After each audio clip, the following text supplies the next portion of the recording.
maybe for those of us who are new to Adam and Aaron, let's talk a little bit about where we come from. Adam, I've known you for a decade, but when I thought about how to describe you, I kind of came up short. How would you describe yourself?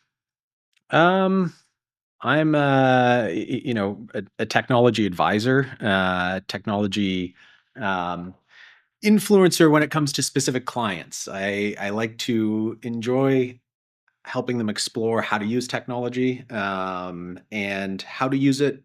You know, we all have our own mindsets on this, but Yeah. properly, Yeah. how to use it in a controlled manner with controls around it. But very much someone who's engaged with clients, who's helping them figure out what technologies make sense and sharing our knowledge of what we've learned. Like, really, that's what I find. It's going from one client to another, saying, here's what I learned here, here's how you can use that technology. So a builder when it comes to how we uh, build out technology, helping them build it. Has anyone ever called you a Sherpa?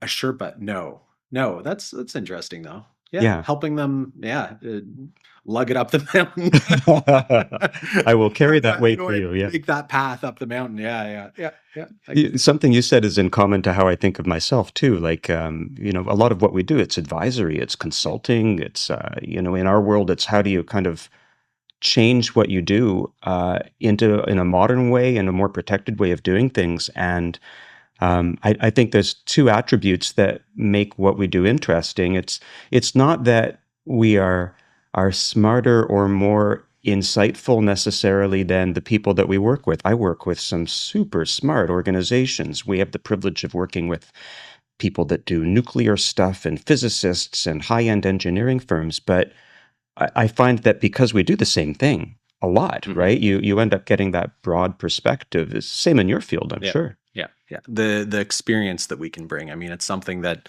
I tell the team when I'm working with them, I can give you the opportunity to get the experience, but I can't give you experience. And so that's what we bring to clients is our experience and our experiences from either cybersecurity breaches Mm. or systems breaches or other things. So yeah, that's definitely what we bring to our clients is say we're not necessarily smarter, know more. Well, we do know more because we've had experiences with these You do issues. these few Yeah, things really yeah, well as exactly, opposed to a little bit exactly. of everything. Yeah, yeah.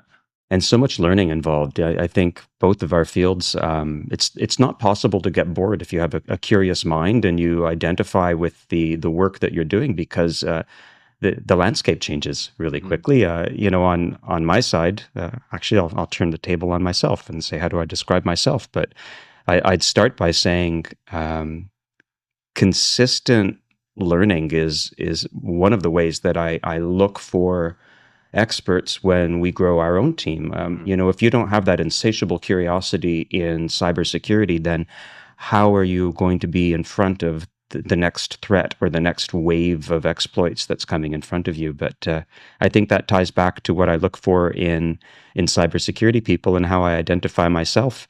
And this is in the positive sense of the word. I think of myself as a hacker. Yeah. Um, I was a hacker for a lot of time. In fact, as a kid, I remember breaking into bulletin board systems and having the Toronto police come and visit my parents' house. Jeez. Yeah, that got me a little bit on the right path Yeah, earlier on. yeah, But yeah. that mindset of being a hacker for cybersecurity, and I think for secure technology in general matters, right? You constantly have to ask yourself, is this being used in an intended or unintended way? Mhm. And if I'm using technology in an unintended way, is that for good or for bad? And hacking can be something as quotidian as I'm going to jailbreak my kid's Wii, or it can be as nefarious as saying I want to be able to break into a client server application in order to steal digital artifacts and data. But at the end of the day, being a hacker is, I think, part of what makes cybersecurity professionals good at what they do. Even those of us who aren't technical, Mhm. we're thinking about policy and risk management. You have to think around the edges. And that kind of creative thinking, I think, for both engineering and for hacking is Hacking the people. important. Yeah. Yeah.